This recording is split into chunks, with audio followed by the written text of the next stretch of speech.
Hello and welcome to next lecture of civil tech. आज आपण centroid, centre of gravity याबद्दलचे examples आज solve करणार आहे.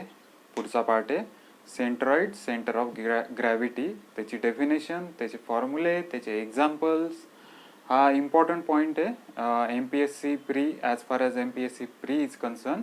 तो आज आपण हा पॉईंट घेणार आहे. ठीक आहे, चल स्टार्ट करू आपण.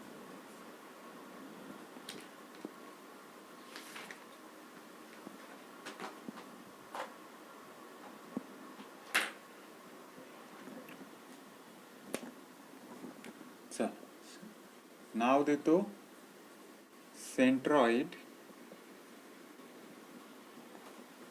And centre of gravity. काय नाव दिलं? Centroid and centre of gravity. ठीक आहे मित्रांनो, ही जी टर्म आहे सेंट्रॉइड आणि सेंटर ऑफ ग्रॅव्हिटी, ही आपल्याला सिनॉनिम वाटते, म्हणजे एकासारखी दुसरी टर्म वाटते. आपल्याला कधी अशी वेळ आली नाही की या सेंट्रॉइड आणि सेंटर ऑफ ग्रॅव्हिटी मधला डिफरन्स कधी आपल्याला लक्षातच आलं नाही. आपण सर्रास मनाला वाटेल त्यावेळेस सेंट्रॉइड वापरतो आणि जेव्हा मनाला वाटेल त्यावेळेस सेंटर ऑफ ग्रॅव्हिटी वापरतो. तुम्हाला असं वाटत नाही का, जर दोन वेगवेगळे नावं असतील तर काहीतरी फरक असेल? मला असं वाटतं, मला माहिती आहे, तो मी आज तुम्हाला एक्सप्लेन करतो. हे एक्सप्लेन याच्यासाठी करतो की या छोट्या डिफरन्सवर सुद्धा क्वेश्चन येऊ शकतात. आलेले नाही पण येऊ शकतात. त्याच्यासाठी आपल्याला 5 मिनिटं लागतील, पण आपल्याला क्लिअर होईल की what is centroid and what is centre of gravity. ठीक आहे, चल सेंट्रॉइड मी लिहितो.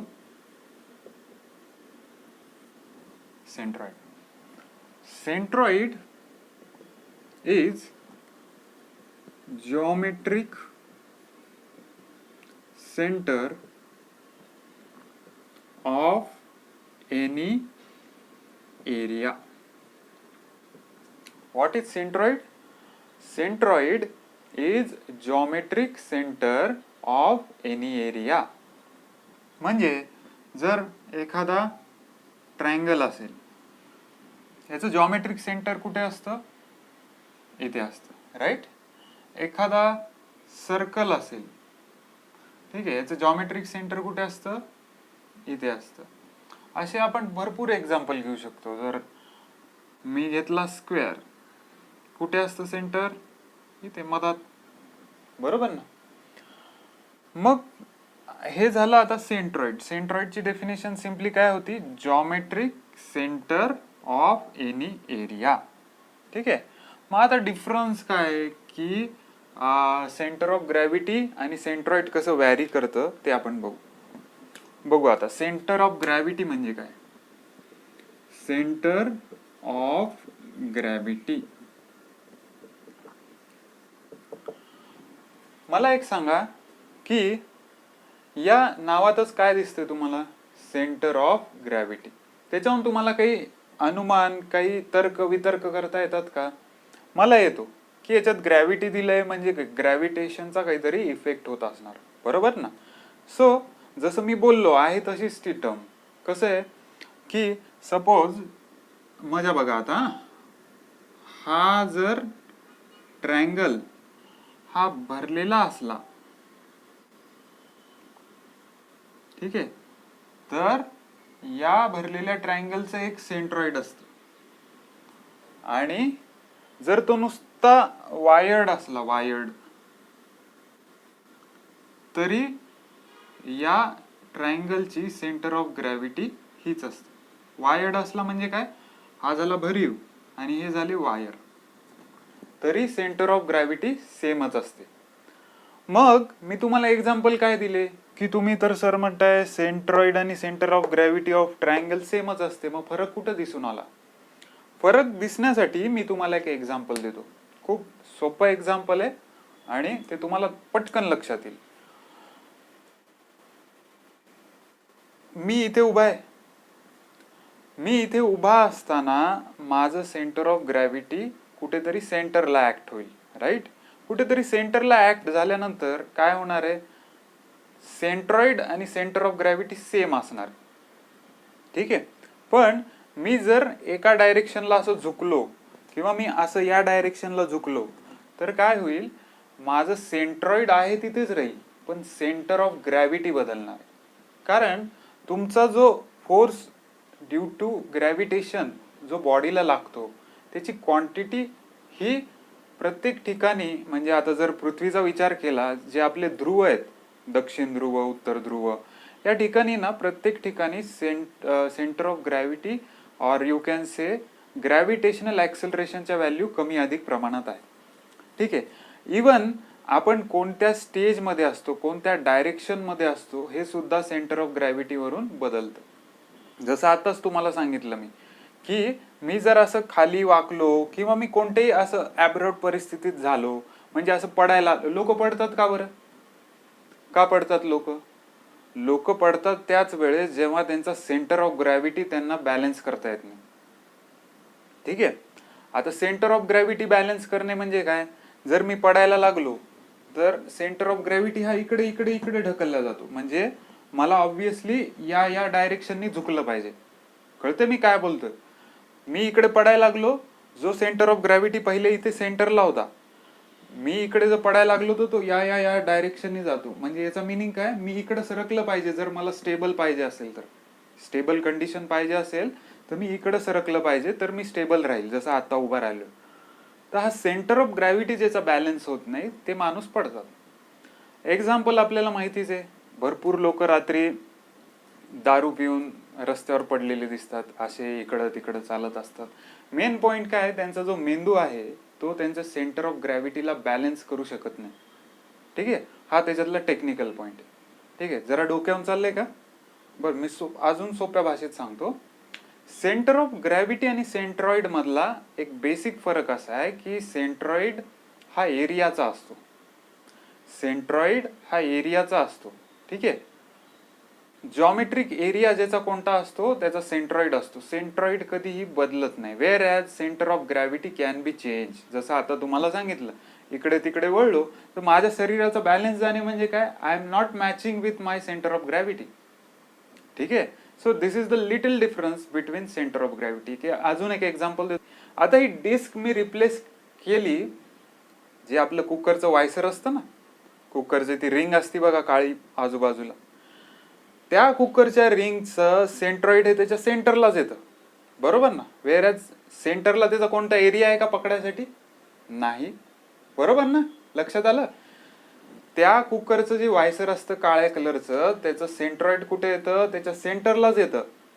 पण सेंटर ऑफ ग्रॅव्हिटी काय असतं?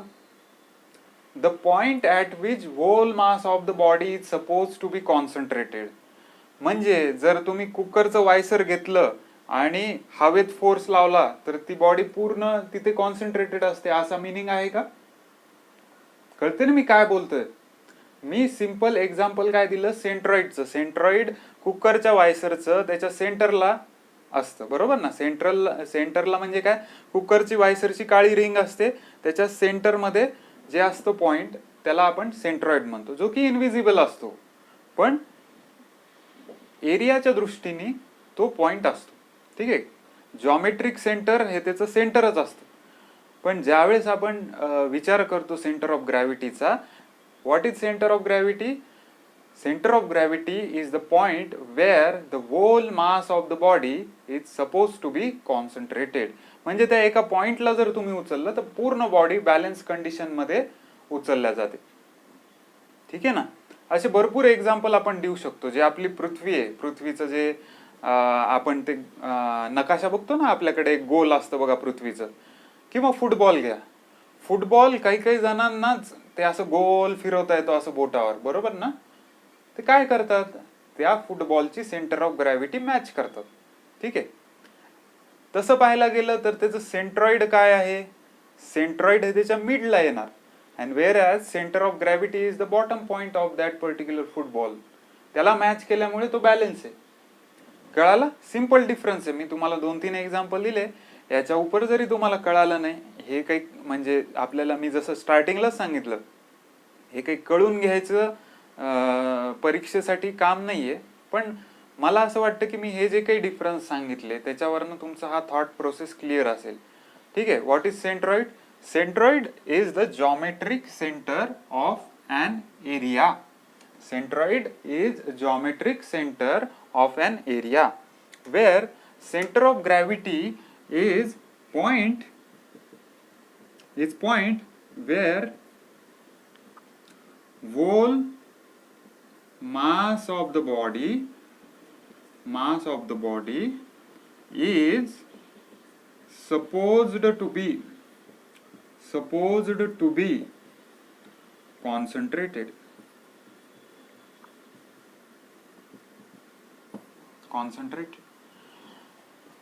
जेलमध्ये जे कैदी असतात ना, त्या कैद्यांना 2 प्रकारच्या शिक्षा असतात. एक असते विथ श्रम, म्हणजे श्रम करून शिक्षा भोगायची, ही एक शिक्षा असते त्यांना. आणि एक असते विदाऊट श्रम, म्हणजे त्यांना फक्त ते दिवस कट करायचे जे काय दिलेले असतील ते. म्हणजे विथ श्रमाचे असतील, म्हणजे ज्यांना श्रमासहित शिक्षा असेल, त्यांना जनरली काय असतात, दगड फोडायचे कामं दिलेले असतात. जे आपल्या खाणी असतात ना, त्या खाणीत बसायचं आणि तिथे दगड फोडायचे. दिवसभरात त्यांना टार्गेट दिलेलं असतं, तर ते तेवढे दगड फोडायचे. जे हुशार लोक असतात, ज्यांना थोडंफार सेंटर ऑफ ग्रॅव्हिटीचं ज्ञान असतं, ते या पॉइंटवर डायरेक्ट मारा करतात. सपोज हा दगड जो आहे, या इथे त्याचा सेंटर ऑफ ग्रॅव्हिटी असेल. मी म्हणत नाही पहिल्याच स्ट्रोकला दगडाचा चुरा होईल, पण तुम्ही याच दगडाला जर इकडनं कुठूनही मारलं, जर 100 ह्याच्यात दगड फुटत असेल तर इथे तो साधारण 10 ते 15 ह्याच्यात फुटेल, जर त्याच्या सेंटर ऑफ ग्रॅव्हिटीवर मारलं. सो हा डिफरन्स आहे त्याचा सेंटर आणि सेंटर ऑफ ग्रॅव्हिटीचा. ठीक आहे. ओके.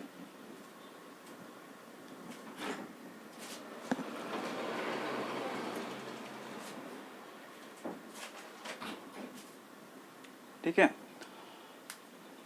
फायनल एकदा बघू. Centroid is the geometric centre of any area and whereas center of gravity is point where whole mass of the body is supposed to be concentrated. Load आला असेल, tension वाटलं असेल, कळालं नसेल, मला सांगा, मी पुन्हा कधीतरी रिपीट करीन. पण आणि तसंही हे काही तेवढं इम्पॉर्टंट नाही आपल्या एक्झामच्या दृष्टीने. आपल्याला फक्त हे 2 नावं माहिती पाहिजे, centroid and centre of gravity. मला वाटतं मी जेवढे एक्झाम्पल दिले याच्यातनं थोडंफार तरी तुम्हाला कळालेलं असेल. अपेक्षा आहे 100% पण कळू शकतं. ठीक आहे. चला, हा पॉइंट झाला centroid and centre of gravity.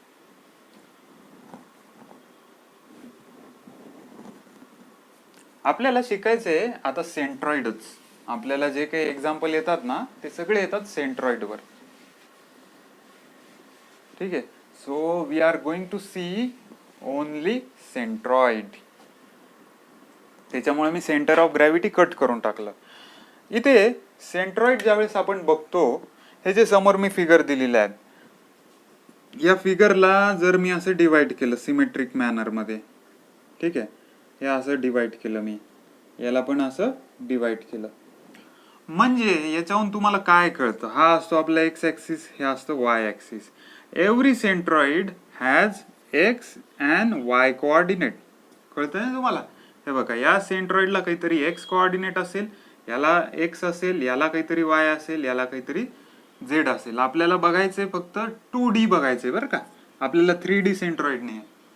तर आता आपल्याला बघायचंय की सेंट्रॉइडचे कोऑर्डिनेट कसे आपण डिफाइन करतो. ठीक आहे. खूप इम्पॉर्टंट पॉइंट आहे. कन्सेप्ट क्लिअरन्स इथं खूप महत्वाचा आहे. मला फार वेळ लागला होता, सिरियसली सांगतो, पण आज जे माझा तो एक्सपिरियन्स आहे, या एक्सपिरियन्स बेसिसवर मी तुम्हाला आज बघा अत्यंत सोप्या भाषेत सांगण्याचा प्रयत्न करतो. जसं मी तुम्हाला सांगितलं, centroid is the geometric centre of any area. Centroid आपण डिनोट कोणत्या पॉइंटनी करतो? आपल्याला सेंट्रॉइड डिनोट करायला एक्स डायरेक्शन पण लागतं, वाय डायरेक्शन पण लागतं. आता जर मी या ट्रायंगलचा विचार केला, या ट्रायंगलचा एक्स ऍक्सिस असा चाललाय, वाय ऍक्सिस असा चाललाय, याचं सेंट्रॉइड इथे आहे. मग जर मला इथे सेंट्रॉइड डिनोट करायचा असेल तर मी कसा करेन? C = 0, 0. का बरं असं मी डिनोट केलं? कारण हे याच्या ओरिजिनला आहे, इथूनच स्टार्ट होत आहेत ना ऍक्सिस, याच्या ओरिजिनला आहेत. हे जरी बघितलं तुम्ही, हे पण याच्या ओरिजिनला आहे, राईट ना. हे जरी स्क्वेअर जरी बघितला तर याचं पण सेंट्रॉइड 0,0 येईल. ठीक आहे, हे झाले सोपे एक्झाम्पल. सेंट्रॉइड आपल्याला कॅल्क्युलेट करता आला पाहिजे.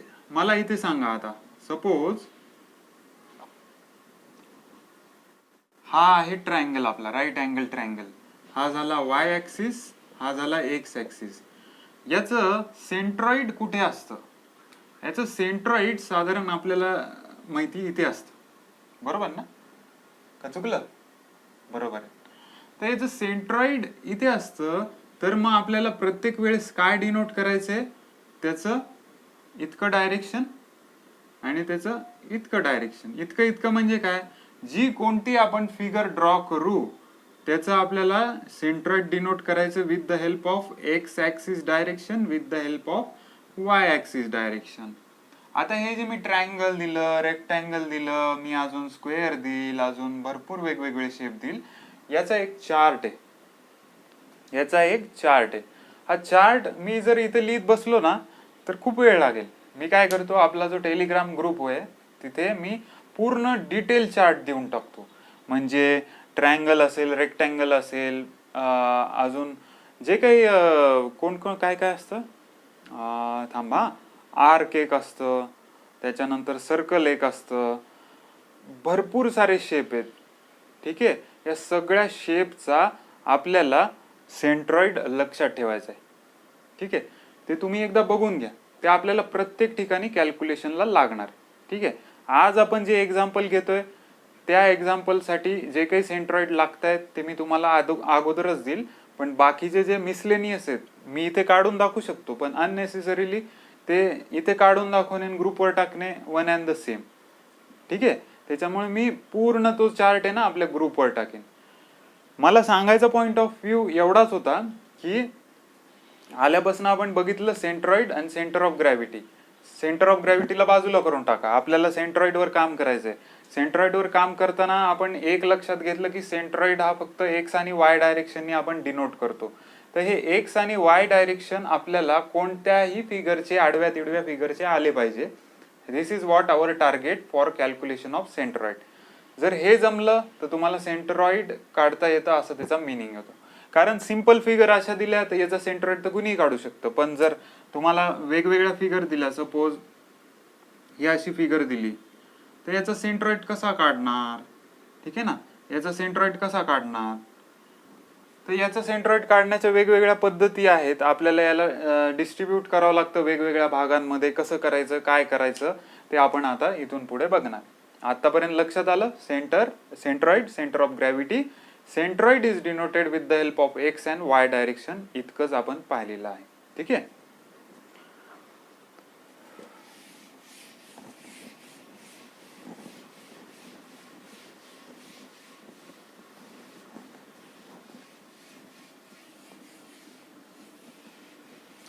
मुलांनो एक फॉर्म्युला तुम्हाला लक्षात ठेवायचा आहे कॅल्क्युलेशन ऑफ सेंट्रॉइड. आपल्याला कळालं सी म्हणजे सेंट्रॉइड आपण डिनोट करतो with the help of x axis and Y axis. याला एक्स बार आणि वाय बार पण म्हणतात. तर एखादी फिगर तुम्हाला दिलेली असेल, सपोज हा स्क्वेअर आहे, रेक्टँगल दिसला असेल तर रेक्टँगल आहे. चला, हा रेक्टँगल आहे आणि त्याला लागून हा ट्रायंगल आहे. या बॉडीचं तुम्हाला सेंट्रॉइड काढायचं आहे. म्हणजे मग काय झालं, हा एक एरिया झाला, हा दुसरा एरिया झाला. तुम्हाला कोणीही मधली रेख देणार नाही बरं का. आपले डोळे तसे पाहिजे की आपण या पर्टिक्युलर बॉडीला किती पार्टमध्ये डिवाइड करू शकतो. तर मग मला इथं दिसतं, अरे इथं तर आपला ट्रायंगल होतो, इथं रेक्टँगल होतो, असं दिसतं ना. तर याच्यावर मी काय केलं, दोन भागात त्याला स्प्लिट केलं. मी काय करणार, याचा एक्स ऍक्सिस फाइंड करणार रेक्टँगलचा, याचा एक्स ऍक्सिस फाइंड करणार, बरोबर ना, कुणाचा, ट्रायंगलचा. याचा वाय ऍक्सिस फाइंड आउट करणार, याचा वाय ऍक्सिस फाइंड आउट करणार. पण बॉडी तर कंबाईन आहे. ठीक आहे ना. तर बॉडी कंबाईन असल्या वेळेस आपल्याकडे एक फॉर्म्युला असतो कॅल्क्युलेशन ऑफ सेंट्रॉइड. म्हणजे या दोघांचा मिळून एक एक्स बार तयार होतो. त्याचा फॉर्म्युला असतो A1 x1 plus A2 x2 plus dot dot dot dot an xn. आता इथं एरिया मी दोन भागात केले म्हणून इथपर्यंतच येणार तो फॉर्म्युला आणि तो n पर्यंत formula divided by a1 plus a2 plus dot dot dot dot plus an. ठीक आहे. म्हणजे याचा मिनिंग काय, तुम्हाला पहिले याचा एरिया कॅल्क्युलेट करावा लागेल. a1 चा एरिया कॅल्क्युलेट केला, a1 चा एक्स ऍक्सिसचा सेंट्रॉइड काढावं लागेल. a2 चा एरिया कॅल्क्युलेट केला, a2 चं एक्स ऍक्सिसचं सेंट्रॉइड कॅल्क्युलेट करावं लागेल. या दोघांचं ऍडिशन केलं divided by a1 plus a2 केलं तर तुम्हाला मिळणार एक्स बार. एक्स बार म्हणजे काय, या कंबाईन बॉडीचं एक्स कॉम्पोनंट ऑफ सेंट्रॉइड. या कंबाईन बॉडीचा एक्स कॉम्पोनंट ऑफ सेंट्रॉइड म्हणजे हे भेटणार आपल्याला. ठीक आहे. त्याचप्रमाणे या कंबाईन बॉडीचं तुम्हाला वाय बार कॅल्क्युलेट करावं लागणार. सांगा बरं मग त्याचा फॉर्म्युला काय असणार. त्याचा फॉर्म्युला सिंपल आहे, हे जसं आहे तसाच आहे. a1 y1 plus a2 y2 plus dot dot dot dot an yn. ठीक आहे. Divided by a1 plus a2 plus dot dot dot an. कळालं. दिस x bar and y bar formula is so much important as far as your MPSC pre-examination is concerned. डोक्यात fix ठेवा, हा x बार आणि Y बारचे फॉर्म्युले जर तुम्हाला येत नसतील इतका सिंपल फॉर्म्युला तर तुम्हाला हा सेंट्रॉइडचं सोडून द्यावं लागेल क्वेश्चन. ठीक आहे. त्याच्यामुळे हे फॉर्म्युल्यामध्ये आहेच काय, काहीच नाही. a1 x1 a2 x2 plus an xn divided by a1 plus a2 plus a3 up to an. Similarly y bar. या दोन्ही व्हॅल्यू मिळाल्या की तुम्हाला होल बॉडीचं सेंट्रॉइड मिळालं असं आपण म्हणतो. ठीक आहे. कळालं ना. तर हे दोन फॉर्म्युले महत्वाचे आहेत. कळालं. आता आपण ऍक्च्युअल प्रॉब्लेमला डील करू, मग तुम्हाला कळेलच काय असतं ते. ठीक आहे.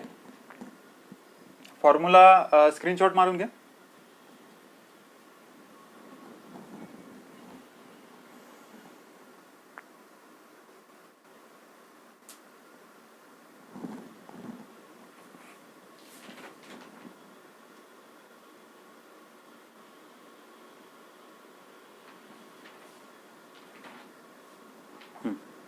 चलो.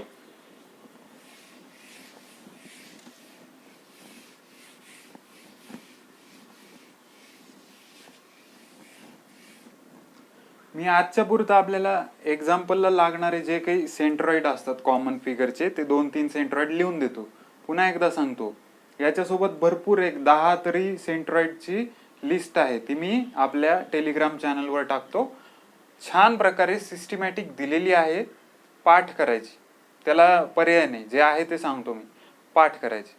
ठीक आहे. कारण त्याचं डेरिव्हेशन वरनं तुम्ही लक्षात ठेवायला गेले, एक्झाम मध्ये डेरिव्हेशन आठवायलाच 15 मिनिट लागते. पाठ करायचं ते. चला, मी आता काय देतोय, centroid of some common figure. Centroid of some common figure. ठीक आहे. इथं मी फिगर काढीन, त्याच्यानंतर इथे मी त्याचं एक्स बार सांगेन आणि इथे मी त्याचा वाय बार सांगेन.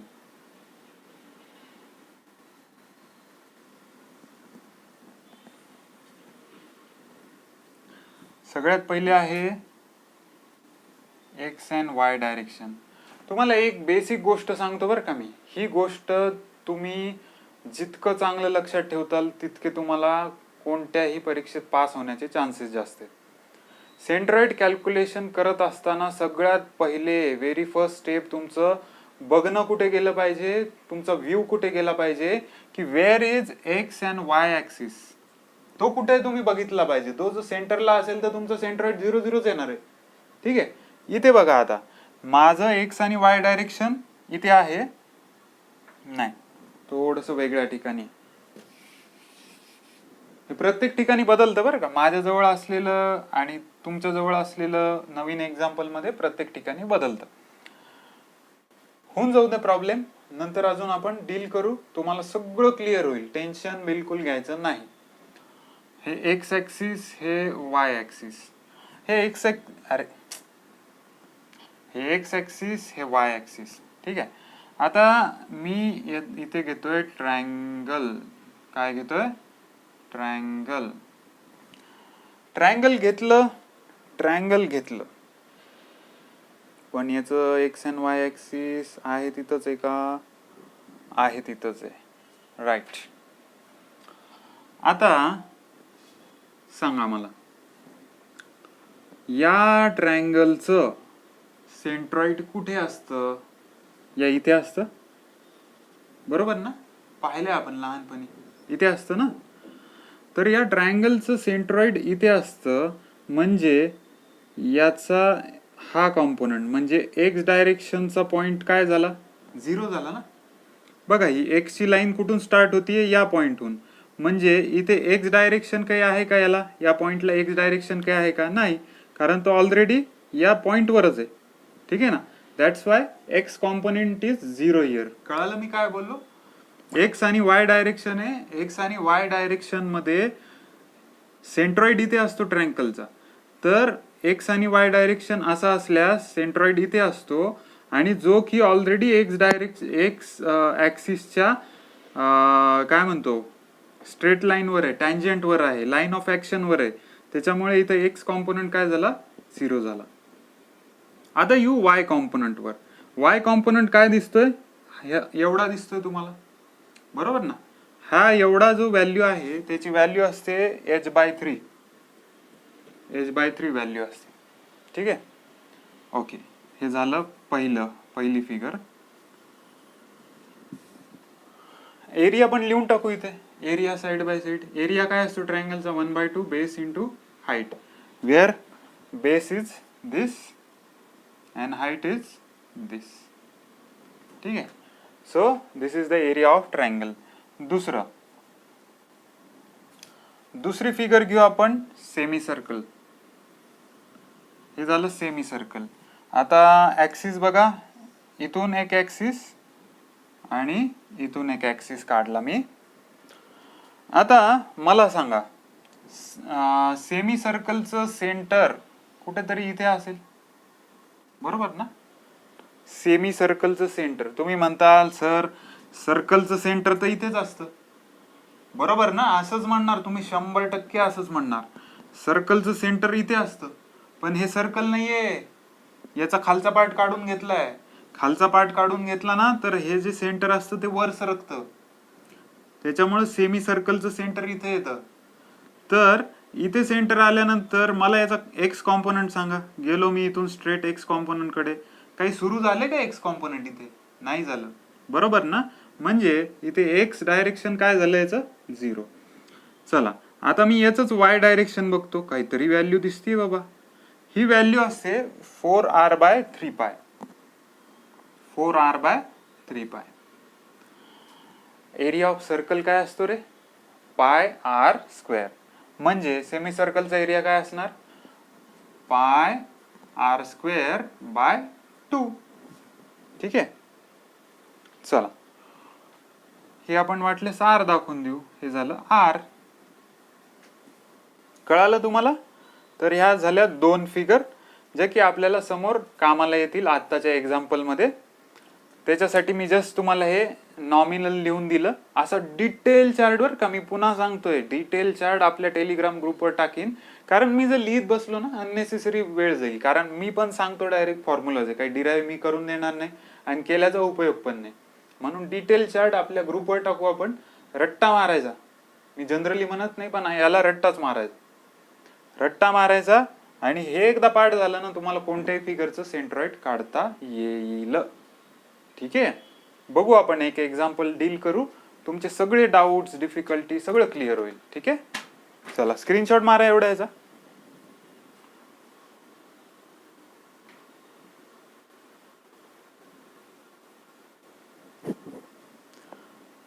चलो,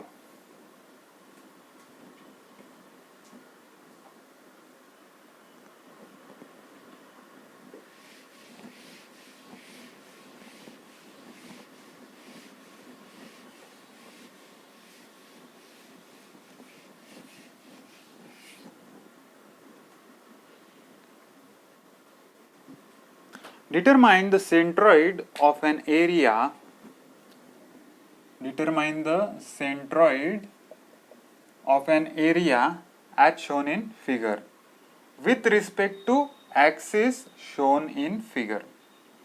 विथ रिस्पेक्ट टू ऍक्सिस हे महत्वाचं आहे बरं. With respect to axis shown in figure. आता फिगर बघा तुम्हाला केवढ्या छान छान फिगर देतात हे.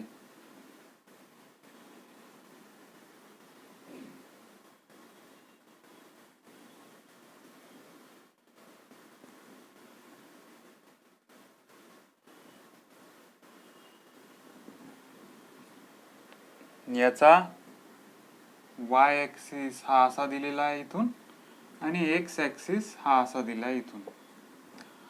कसं डिवाइड करायचं सर, मला काहीच कळत नाहीये.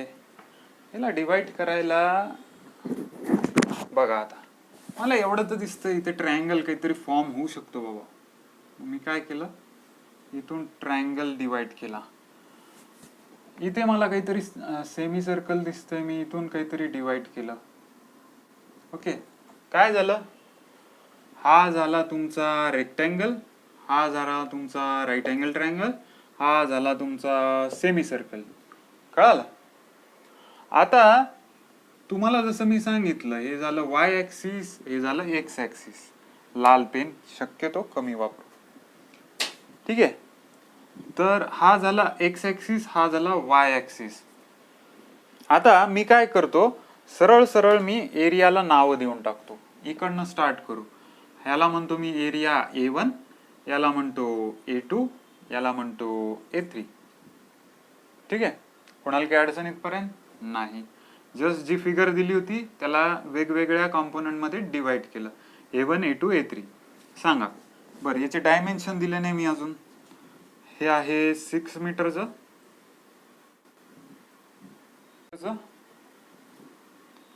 याचा रेडियस जो आहे, रेडियस असं करू आपण इथून.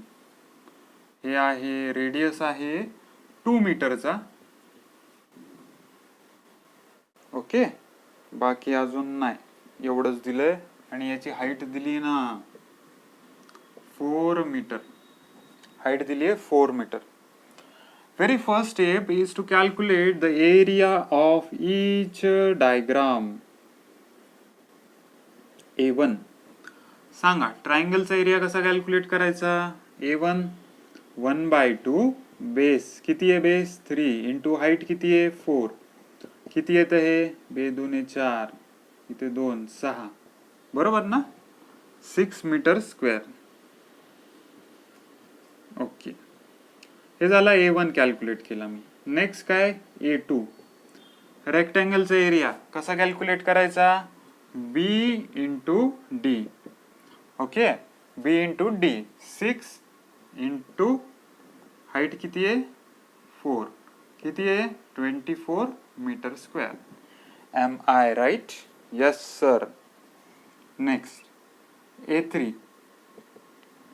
काय दिसतंय रे हे, सेमी सर्कल.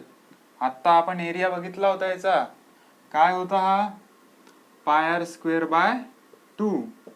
पाय गुणिले आर किती आहे 2 चा स्क्वेअर डिवायडेड बाय 2. 2 2 झगडा. ठीक आहे, आन्सर काय येईल 2 पाय. 2 पाय मीटर स्क्वेअर म्हणू. कोणाला इच्छा असेल पायची व्हॅल्यू टाकून कॅल्क्युलेट करायची तर काय, पायची व्हॅल्यू 3.14 असते, इंटू 2 करा म्हणजे येईल ती 6.28 मीटर स्क्वेअर. बरं, मी एरिया कशासाठी काढला, कारण मला याचा सेंट्रॉइड काढायचा आहे. सेंट्रॉइडचा फॉर्म्युला काय सांगितला होता मी, centroid is equal to centroid of combination of all बॉडीजचा फॉर्म्युला काय होता.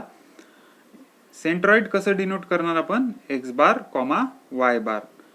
तर एक्स बारचा फॉर्म्युला काय होता, x bar is equal to A1x1 plus A2x2 dot dot dot dot plus ANxn divided by A1 plus A2 plus dot dot dot AN.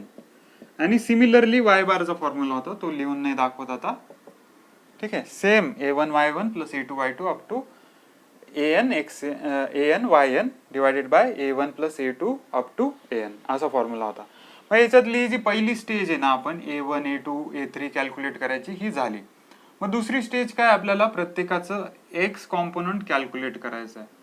ठीक आहे ना, एक्स डायरेक्शनला किती व्हॅल्यू आहे हे आपल्याला बघायचंय. ठीक आहे, आता आपण बघूयात एक्स डायरेक्शनच्या प्रत्येक ह्याच्या व्हॅल्यू बघू. ठीक आहे, मी हे आता हे तुम्ही स्क्रीनशॉट मारा, हे मी रब करतो, मग आपण x1 x2 x3 कॅल्क्युलेट करू.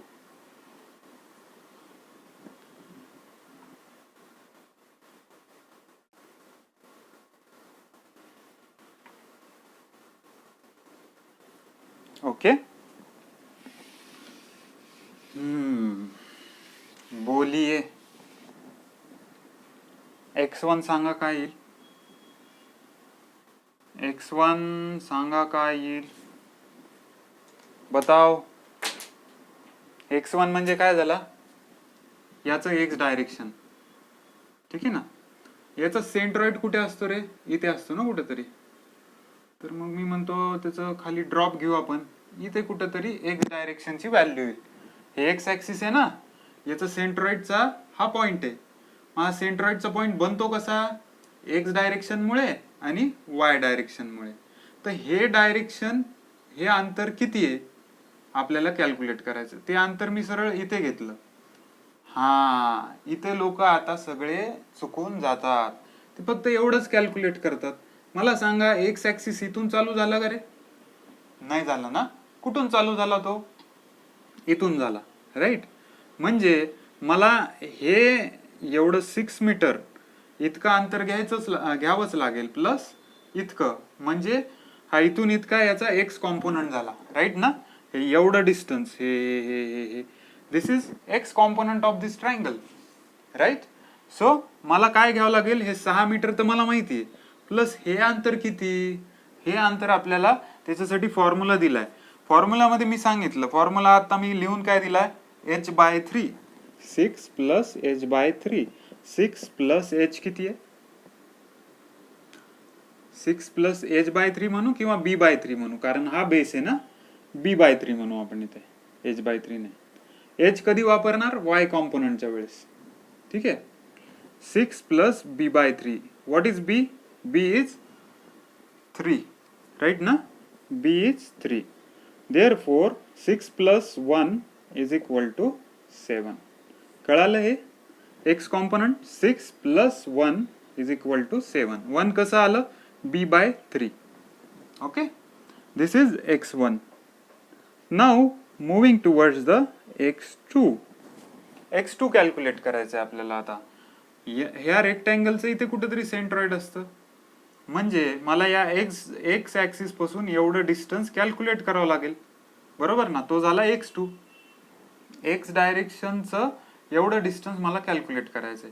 रेक्टँगलचं एक्स डायरेक्शन त्याच्या मिडवर असतं. ठीक आहे, म्हणजे x2 काय झाला, 6/2 = 3 metre. Am I right, right. ठीक आहे, पुढे थर्ड. आता मला x3 कॅल्क्युलेट करायचंय. x3 साठी मी फॉर्म्युला सांगितला होता. काय होता तो फॉर्म्युला, 4r/3π. आत्ताच लिहून दिला बघा, पेज उलटून बघा किंवा स्क्रीनशॉट काढलेला बघा. तर तो फॉर्म्युला काय होता, 4r/3π. मला सांगा, हा पॉइंट एक्स ऍक्सिस जिथून चालू होतं त्याच्या समोर आहे का त्याच्या मागे आहे, मागे आहे. म्हणजे ही व्हॅल्यू काय असते, एक्स ऍक्सिसची निगेटिव्ह असते, बरोबर ना. इथं सगळ्या पॉझिटिव्ह असतात, ही निगेटिव्ह असते, म्हणून ही व्हॅल्यू काय येणार, -4r/3π. ठीक आहे, व्हॅल्यू टाका, -4 × r किती आहे, 2 / 3 × π. व्हॅल्यू काय येते, ही व्हॅल्यू काहीतरी -0.88 येते. कॅल्सी नसतं MPSC मध्ये, खरंय. मग याच्यामध्ये सगळ्या व्हॅल्यू टाकायच्यात. 3 × 3.14 काहीतरी 9 पॉईंट समथिंग येईल, राऊंड अप मध्ये 10 पकडा. ठीक आहे ना, 3 × 3.14 राऊंड अप मध्ये 10 पकडा, 3 त्रिक 9 आणि काहीतरी 0.14चं मी 10च करून टाकतो त्याला. आणि हे काय झालं, -4 × 2 किती झालं, 8 / 10 म्हणजे -0.8. फरक बघा किती येतोय. हे आलं -0.8 कॅल्सिनी, -0.88 कॅल्सिनी आणि ओरली -0.8, काहीही फरक येत नाही त्याने. -0.88 हे आपल्याला काय मिळालं, एक्स डायरेक्शन मिळालं. मायनस का, तर या ऍक्सिसच्या इकडे. ऍक्सिस जर इथे असतं ना तर हे पॉझिटिव्ह आलं असतं. ऍक्सिस इकडे आहे, ऍक्सिसच्या डाव्या बाजूला आहे, म्हणून हे निगेटिव्ह आहे. मग आपण काय कॅल्क्युलेट केलं, आपण x1 कॅल्क्युलेट केलं, आपण x2 कॅल्क्युलेट केलं, आपण x3 कॅल्क्युलेट केलं. पुढे काय करणार आता आपण y1 कॅल्क्युलेट करणार, आपण y2 कॅल्क्युलेट करणार आणि सगळ्यात शेवटी आपण y3 कॅल्क्युलेट करणार. सांगा मला y1 चा फॉर्म्युला. y1 चा फॉर्म्युला काय आहे, h/3, जसं तुम्हाला सांगितलं. सर मग अगोदरचं पण ऍड करायचं का, सांगा मला. आता हे झालं y1, याच्या खाली कुठं काही आहे का ऍक्सिस बिक्सिस काही असं आहे का, जसं इथं होतं एक्स डायरेक्शनला, इथे याच्या अगोदर पण होतं. या y1 च्या खाली काही आहे का, नाहीये ना, त्याच्यामुळे आपल्याला एवढंच कॅल्क्युलेट करावं लागेल. हे काय आहे y1. y1 ची व्हॅल्यू काय असते, h/3, h/3 दॅट इज 4/3. जे काय येईल 4/3 किती येते रे, 3 एक 3 उरले 1, 3 त्रिक 9, 1.33 मीटर. ठीक आहे. y2 जाऊ आपण आता. y2 कॅल्क्युलेट करायचं आपल्याला. y2 म्हणजे काय, हे जे रेक्टँगल आहे त्याचा y कॉम्पोनंट, म्हणजे ही व्हॅल्यू कॅल्क्युलेट करायची आपल्याला. थोडक्यात ही व्हॅल्यू कॅल्क्युलेट करायची, ही झाली y2. कुठे असते रे ती, या टोटल हाईटच्या सेंटरला. म्हणजे सिम्पली काय येईल, 4/2. किती येईल ते, 2 मीटर. ओके, y2 झाला कॅल्क्युलेट करून. आता मला हे जे सेमी सर्कल आहे त्याचं y डायरेक्शन कॅल्क्युलेट करायचंय. हे बरोबर ना, y डायरेक्शन सेमी सर्कलचं कॅल्क्युलेट करायचं आहे. तर आता ते कसं कॅल्क्युलेट करणार सांगा मला तुम्ही. 2 मीटर याची रेडियस आहे, म्हणजे हे 2 मीटर झालं. सिमिलरली खाली काय झालं, 2 मीटर. इतकं कळालं तुम्हाला. 2 मीटर याची रेडियस आहे, म्हणजे हे किती झालं, 2 मीटर. खाली किती झालं, 2 मीटर, म्हणजे हे टोटल किती झालं, 4 मीटर. एवढं कळालं बस. आता हा जो पॉइंट आहे, ठीक आहे, या पॉइंटला एक्स कॉम्पोनंट हा होता मायनस मधला, आणि या पॉइंटचा वाय कॉम्पोनंट काय आहे, हा आहे. राईट ना, या वाय ऍक्सिस पासून एवढं अंतर म्हणजे वाय कॉम्पोनंट झाला. तर हा वाय कॉम्पोनंट काय होतोय बघा बरं तुम्ही. वाय कॉम्पोनंट म्हणजे त्याचा रेडियस होतोय, इथून एवढं डिस्टन्स म्हणजे त्याचा रेडियस झाला. म्हणजे टोटल रेडियस हा एवढा, 2 + 2 4, आणि जिथून वाय चालू झालं तिथून ते याच्या वाय, तिथून ते या पॉइंट पर्यंत डिस्टन्स किती झालं, दॅट इज 2 मीटर. कळतं मी काय बोललो. हे पुन्हा एकदा सांगतो तुम्हाला, इथे थोडंसं कन्फ्युजिंग होतं मुलांना, मला नाही, माझं क्लिअर आहे. ठीक आहे. हा, सेमी सर्कल वर आलो. सेमी सर्कलच्या वाय कॉम्पोनंट बद्दल मी बोलत होतो. सेमी सर्कलचा वाय कॉम्पोनंट, हे बघा, हा जो पॉइंट आहे याला काहीतरी एक्स कॉम्पोनंट आहे, काहीतरी वाय कॉम्पोनंट आहे. एक्स कॉम्पोनंट हा झाला बरोबर, आणि वाय कॉम्पोनंट हा एवढा झाला, म्हणजे उभं अंतर. तर हे उभं अंतर आपल्याला सिम्पली लिहायचंय, ते काय झालं, y3 झालं. तर हे उभं अंतर म्हणजे काय, हा रेडियस मी असा फिरवला, हा झाला 2, हा झाला 2, म्हणजे इथून ते इतकं अंतर काय झालं, 2 मीटर. सो मी तेच लिहिलं इथे, y3 काय झालं, 2 मीटर. झालं, संपलं. काय करणार आता तुम्ही, सिम्पली c = x बार आणि y बारच्या व्हॅल्यू कॅल्क्युलेट करणार. x बार = काय, a1 x1. a1 किती होता रे, आपण कॅल्क्युलेट केला होता. a1 किती होता, 6. x1 किती आलंय, 7. 6 × 7 प्लस, जरा नीट लिहितो, कळणार नाही तर तुम्हाला. हे रब करू का खालचं, नको, पुन्हा आपल्याला व्हॅल्यू मला बघावं लागतील. इकडेच लिहितो. x बार = a1 x1. a1 6 आणि x1 किती आहे, 7 मीटर. a2 किती आलं होतं, 24 × x2 3 metre plus a3 x3. A3 किती आलं होतं 6.28 इंटू x3 किती आहे 0.88. सर मायनस विसरला, लिहितोय मायनस आहे नाही तर मी इथे -0.88 करतो divided by A1 divided by A1 6 plus A2 24 plus A3 6.28. Answer, याचं आन्सर येतं एक्स बारचं 2.995. चेक करा एकदा, x bar is 2.995. Now calculate Y bar. A1 Y1 6 into Y1 किती आहे 1.33 plus A2 Y2 24 into Y2 किती आहे 2 meter plus A3 Y3 6.28 into 2 meter divided by 6 plus 24 plus 6.28. Y bar मिळालं, किती मिळालं रे 1.890 मीटर. एक्स बार मिळालं, y bar मिळालं, संपलं. Centroid of this particular body is equal to 2.995 comma 1.8890 metre मध्ये unit आहे दोन्ही ह्याचे. असं आपण सेंट्रॉइड कॅल्क्युलेट करतो. ओके, स्क्रीनशॉट मारा बरं एकदा याचा.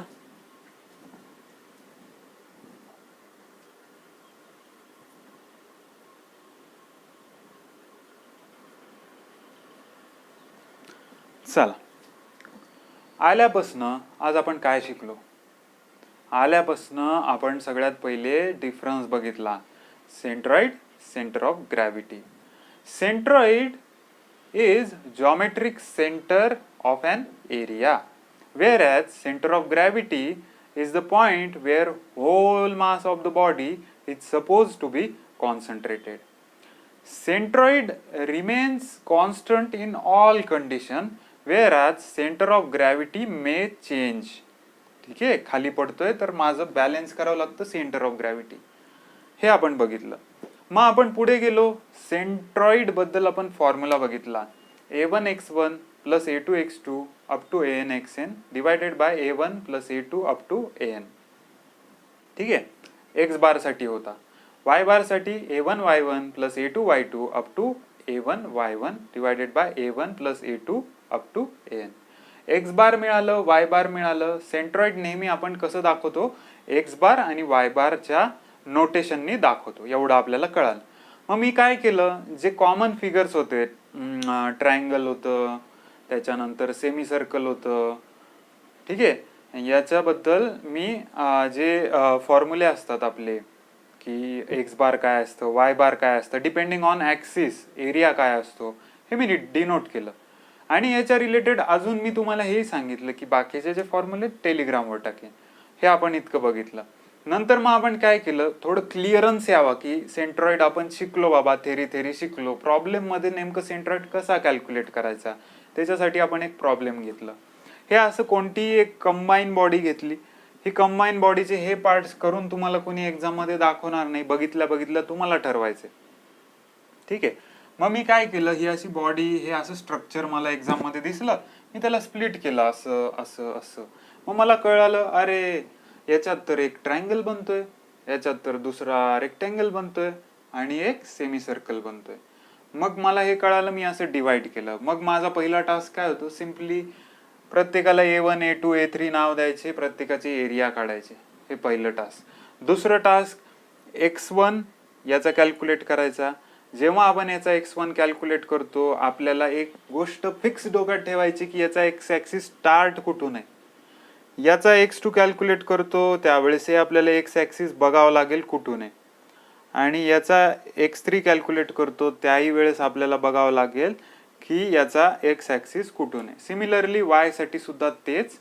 आणि एकदा का x1 y1 x2 y2 x3 y3 या व्हॅल्यू आपल्याला मिळाल्या की आपल्याला सिम्पली पुट करायचे आहेत व्हॅल्यू सेंट्रॉइडच्या फॉर्म्युल्यामध्ये. फायनल आपल्याला ज्या 2 व्हॅल्यू मिळाल्या त्याच्यावरून आपल्याला मिळतो centroid of whole body. This is all about the today's lecture. वाटतंय कळतंय तुम्हाला? 100% कळणार. मी भरपूर माझ्या मनात म्हणजे माझ्या अंगातली पूर्ण पॉवर लावून तुम्हाला सांगण्याचा प्रयत्न करतोय. कळत असेल तर गिव थम्स अप, आणि नसेल कळत तर कमेंट की सर मला ह्याच्यात थोडा प्रॉब्लेम आहे. Then we will discuss in next lecture. Okay, thank you.